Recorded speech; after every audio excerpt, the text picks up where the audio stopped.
Right. Instead of just being something you just do. And I think that's sometimes what we do is even as we walk with God, it becomes something that's so easy because we've been doing it for a little while. Then it becomes religion, right? Because we just know what to do. It's just you ever drive to your job and then get to your job and you're like, how did I even get here? Like you was on autopilot the whole time. You didn't close your eyes, you didn't go to sleep, but you don't even know how you got there. And I think that's what we do with God when we walk with him. We just, I don't even know how I got here. We just going through the motions. And that is a religiosity thing. But here's the thing, we need to begin to start to be intentional on what we do. Our intentionality is important because our intentionality causes us to look at things that we should look at, that we should take care of, what we should deal with. And so when we begin to be intentional on having a relationship with God, we do things that we're supposed to do. It's important that we make a list. It's important that we make a list of the things that we should take care of within us. There's too many of us, what we do is we want to point at everybody else's stuff, but instead of pointing at our own stuff, what did I do? What should I fix? That is our relationship with God. That is being intentional about what we should do within us. Because here's the thing, here's what I understand and I believe, especially when it comes to relationships in marriage, it is the man who creates the atmosphere.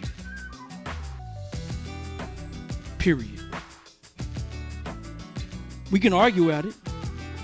Let's go right to the word. It is the man who creates the atmosphere. Love your wives as Christ loved the church. Something in you has to die in order for something to be right. In order for your life to be called into the purpose of who she's supposed to be in God, you have to die. Period. Wives, love your husband. Right? That means you have been submitted to him.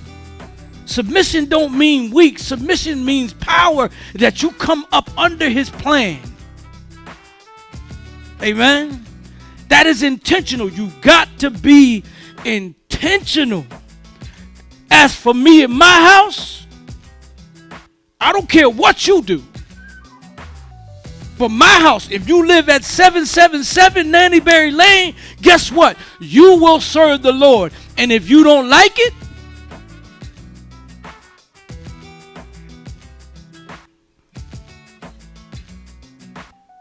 so we got to be intentional.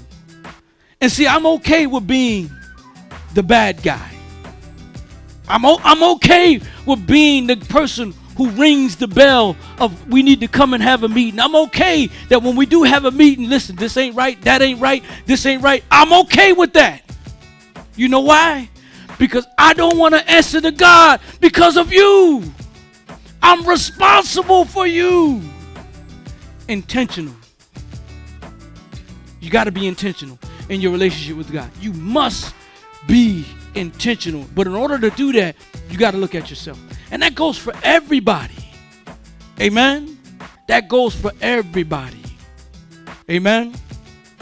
In order for, let me say this for me. In order for Allison to be who she's supposed to be, I have to be who I'm supposed to be first. Period. Point blank and simple. It is me, that God uses me to help her. Then she uses her to help me. And submission is not weak. Guess who runs our house? Her. She pays the bills. She does all of that. All I am is the visionary. She'll come to me, Rob, what should we do this? We should do this. No, we should do this. Okay, we'll do that. And if it doesn't work out, guess who fault it is? Mine. But I got broad enough shoulders to take it. I'm okay with being wrong. Amen. I messed up, babe. I messed up. I shouldn't have did it that way. I'm sorry. I messed up. The problem with some of us, we don't like to say sorry. It's hard for us to say sorry. I messed up. I'm sorry. And I'm not doing an empty sorry either. I know I messed up. I'm sorry. I shouldn't have did it that way. I should have did it this way. Amen. Amen. Anybody else? Any other questions?